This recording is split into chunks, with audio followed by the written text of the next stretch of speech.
ഇന്ന് കയ്പില്ലാത്ത എത്ര നാളിരുന്നാലും കേടാവാത്ത നല്ലൊരു നാരങ്ങാച്ചാറാണ് ഞാൻ തയ്യാറാക്കുന്നത്. വളരെ പെട്ടെന്ന് തന്നെ ഇത് തയ്യാറാക്കിയെടുക്കാം. നല്ല ടേസ്റ്റുമാണിത്. ഇതെങ്ങനെ തയ്യാറാക്കുന്നത് നോക്കാം. ഇതിലേക്ക് ഞാൻ 1/2 കിലോ നാരങ്ങ എടുത്തിട്ടുണ്ട്. ഇത് കഴുകി തുടച്ചു വെച്ചതാണിത്. ഇനി ഇതിലേക്ക് ഒരു കഷ്ണം ഇഞ്ചി ചെറുതായി അരിഞ്ഞത്, ഒരു 18 അല്ലി വെളുത്തുള്ളി, 2 പച്ചമുളക്. ഇനി ഒരു പാൻ അടുപ്പിൽ വെച്ച് അതിലേക്ക് കുറച്ച് നല്ലെണ്ണ ഒഴിച്ചു കൊടുക്കാം. ഒരു 1/2 ടേബിൾ സ്പൂൺ ഒഴിച്ചു കൊടുത്താൽ മതി. അതിലേക്ക് ഈ നാരങ്ങ ഇട്ടൊന്ന് നല്ലപോലെ വാട്ടിയെടുക്കണം.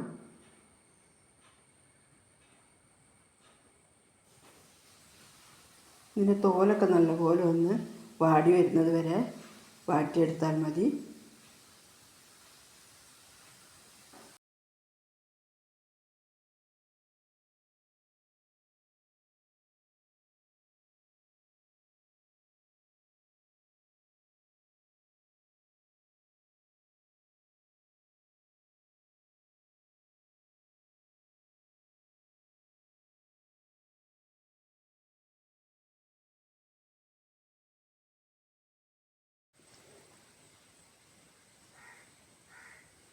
ഇത് വാടി വന്നിട്ടുണ്ട്. ഇനി നമുക്കിത് ചൂടാറാനായിട്ട് മാറ്റി വെക്കണം. എന്നിട്ട് ചെറുതായി അരിഞ്ഞെടുക്കണം. ഇനി ഒരു പാൻ അടുപ്പിൽ വെച്ച് അതിലേക്ക് ഒരു 3 ടേബിൾ സ്പൂൺ നല്ലെണ്ണ ഒഴിച്ചു കൊടുക്കാം. അതിലേക്ക് ഒരു 1/4 ടീസ്പൂൺ കടുക്, ഒരു 1/2 ടീസ്പൂൺ ഉലുവയും ചേർത്ത് കൊടുക്കാം.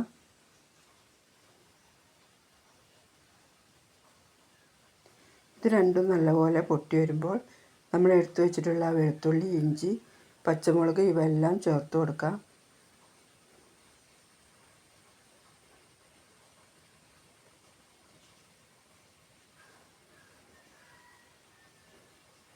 ഇനി ഇതൊന്ന് മൂത്ത് വരട്ടെ.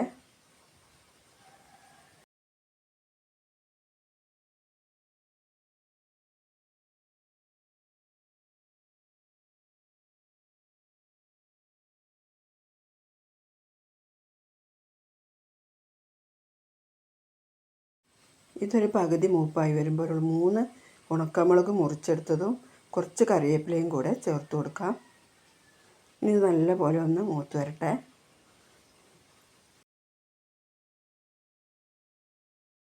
ഇത് നല്ലപോലെ മൂത്ത് വന്നിട്ടുണ്ട്.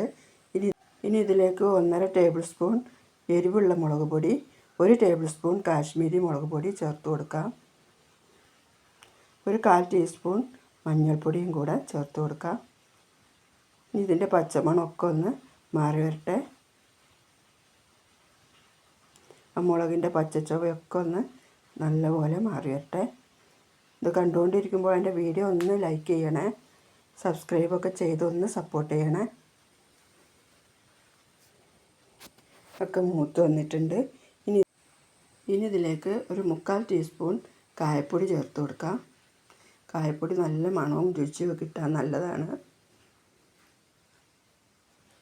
ഇനി ഒരു 1/4 ടീസ്പൂൺ പഞ്ചസാര ചേർത്ത് കൊടുക്കാം.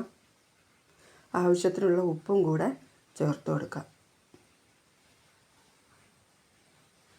ഇനി ഇത് നല്ലപോലെ ഒന്ന് ഇളക്കി യോജിപ്പിച്ച് കൊടുത്തതിന് ശേഷം ഒരു 3-4 ടേബിൾ സ്പൂൺ വിനാഗിരി ചേർത്ത് കൊടുക്കണം. ഞാനിതിൽ വെള്ളം ചേർക്കുന്നില്ല. നിങ്ങൾ വെള്ളം ചേർക്കുന്നുണ്ടെങ്കിൽ തിളപ്പിച്ചാറിയ വെള്ളമേ ചേർക്കാവൂ.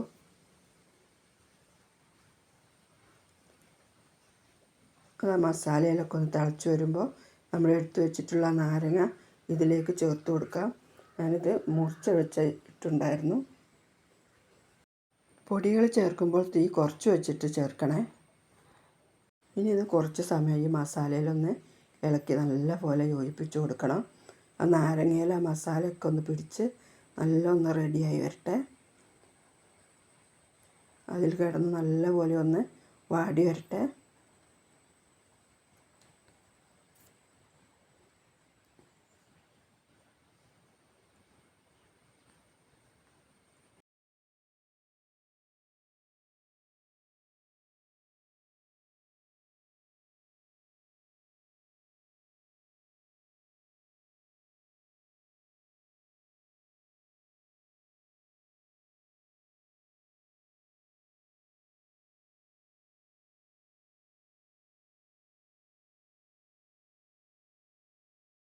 അച്ചാറുകളൊക്കെ പെട്ടെന്ന് എടുക്കുന്നതിലും നല്ലത് ഒരാഴ്ചയെങ്കിലുമൊക്കെ ഇരുന്ന് അതിൻ്റെ ആ ടേസ്റ്റൊക്കെ പിടിച്ചിട്ട് എടുക്കുമ്പോഴാണ് നല്ല ടേസ്റ്റ് കിട്ടുന്നത്. ഈ അച്ചാർ നിങ്ങൾ എത്ര നാൾ ഇരുന്നാലും കേടാവില്ല കേട്ടോ. നല്ല ടേസ്റ്റ്. എല്ലാവരും തയ്യാറാക്കി നോക്കണേ. ഇനി തീ ഓഫാക്കി ചൂടാറാനായിട്ട് മാറ്റി വയ്ക്കാം.